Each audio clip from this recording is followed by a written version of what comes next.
5 లక్షల మంది నిత్యం రాకపోకలు సాగించే హైదరాబాద్ మెట్రో పరుగులు 2025లో ఎలా సాగాయి? మెట్రో విస్తరణపై నగరవాసులు పెట్టుకున్న ఆశలు నెరవేరాయా లేదా? మెట్రో 2026లో మరింతగా విస్తరించనుందా? ప్రభుత్వం వీటిని నిర్వహిస్తే మెట్రో ఎలా ఉండబోతోంది? ఇలా ఎన్నో ప్రశ్నలకు సమాధానాన్ని ఇప్పుడు స్పెషల్ మెట్రో 2025 రౌండప్లో చూద్దాం. హైదరాబాద్ మెట్రో రోడ్ల మధ్యలో నుంచి పిల్లర్లతో దూసుకువచ్చే రైలు గత 5 ఏళ్లుగా కొత్త మెట్రో రైలు రాకపోవటం ఈ ఏడాది వస్తుందని భావించిన వారికి నిరాశ మిగిలింది. డిపిఆర్లు కేంద్రానికి పంపించినా అక్కడి నుంచి గ్రీన్ సిగ్నల్ రాలేదు. మరోవైపు పీపీపీ కాస్త ప్రభుత్వ పరం కావటం ఈ ఏడాది మరో ముఖ్య ఘట్టం. 2025లో హైదరాబాద్ మెట్రో రైల్ జర్నీ సాగిన తీరు ఆసక్తికరం. నగర రవాణా వ్యవస్థలో హైదరాబాద్ మెట్రోది చాలా కీలక పాత్ర. ప్రస్తుతం హైదరాబాద్ మెట్రోలో ప్రతిరోజు 5 లక్షల మంది రాకపోకలు సాగిస్తున్నారు. 2017లో మొదటి మెట్రో సర్వీస్ ప్రారంభం కాగా 2020 నాటికి పూర్తిగా 69 కిలోమీటర్ల మెట్రో హైదరాబాద్లో అందుబాటులోకి వచ్చింది. అయితే అప్పటి నుంచి ఒక్క అడుగు కూడా ముందుకు పడలేదు.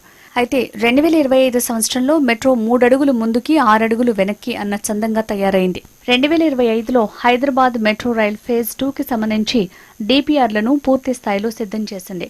వాటిని కేంద్రానికి సైతం పంపించారు. మెట్రో ఫేజ్ 2ను ఏ, బిగా విభజించారు. ఫేజ్ ఏలో నాగోల్ శంషాబాద్ మధ్య 36.8 కిలోమీటర్లు, రాయదుర్గ్ కోకాపేట్ నియోపోలిస్ 11.6 కిలోమీటర్లు, ఎంజీబీఎస్ చాంద్రాయనగుట్ట 7.5 కిలోమీటర్లు, మియాపూర్ పటాన్చేరు మధ్య 13.4 కిలోమీటర్లు, ఎల్బీనగర్ హయత్ నగర్ మధ్య 7.1 కిలోమీటర్ల మేర అంటే మొత్తం 76.4 కిలోమీటర్ల పొడవు మెట్రోకి గ్రీన్ సిగ్నల్ లభించింది. డిపిఆర్లు కూడా పూర్తయ్యాయి. ఫేజ్ 2బిలో భాగంగా శంషాబాద్ విమానాశ్రయం నుంచి ఫ్యూచర్ సిటీ వరకు 39.6 కిలోమీటర్లు, జూబ్లీ బస్ స్టేషన్ నుంచి మేడ్చల్ 24.5 కిలోమీటర్లు, జేబీఎస్ నుంచి షామీర్పేట వరకు 22 కిలోమీటర్లు అంటే మొత్తం 86.1 కిలోమీటర్ల మేర పూర్తయ్యాయి.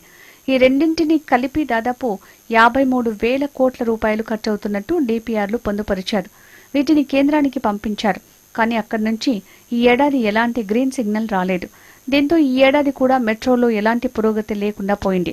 అయితే ఓల్డ్ సిటీ మెట్రో ఆస్తుల సేకరణకు సంబంధించిన పనులు శరవేగంగా సాగుతుండటం సానుకూల అంశంగా చెప్పాల్సి ఉంటుంది. ఈ ఏడాది మెట్రోలో మరో సంచలనం ప్రభుత్వమే హైదరాబాద్ మెట్రోని టేక్ ఓవర్ చేయటం. ప్రతిసారి ఎలాంటి అలగటం లేదా బెదిరించడం పట్ల ప్రభుత్వం సీరియస్ అయింది. మెట్రో నష్టాలను మేం భరించలేం, తప్పుకుంటామన్న ఎల్ఎన్టీతో స్వయంగా రేవంత్ మాట్లాడి తామే హైదరాబాద్ మెట్రోని తీసుకుంటామని స్పష్టం చేశారు. మెట్రోని స్వాధీనం చేసుకోవటానికి సంబంధించిన లీగల్ పనులు వేగంగా సాగుతున్నాయి. 2026 ఉగాది నాటికి ప్రభుత్వమే హైదరాబాద్ మెట్రోని పూర్తిగా టేక్ ఓవర్ చేసుకోబోతోంది. ఇప్పటికే ఇందుకు సంబంధించిన ప్రతిపాదనను కేంద్రానికి కూడా పంపించారు. ఇక ఈ ఏడాది మరో సంచలనమే జరిగింది మెట్రోలో. గత 15 ఏళ్లుగా మెట్రో ఎండీగా ఉన్న ఎన్వీఎస్ రెడ్డిని పక్కన పెట్టి కొత్త ఎండీగా సర్ఫరాజ్ అహ్మద్ను నియమించారు. ఎన్వీఎస్ రెడ్డిని పట్టణ రవాణా శాఖ ప్రభుత్వ సలహాదారుగా నియమిస్తూ ప్రభుత్వం నిర్ణయం తీసుకుంది. వచ్చే ఏడాది హైదరాబాద్ మెట్రోలో పనులు ప్రారంభమవుతాయని ఆశిస్తున్నారు నగరవాసులు.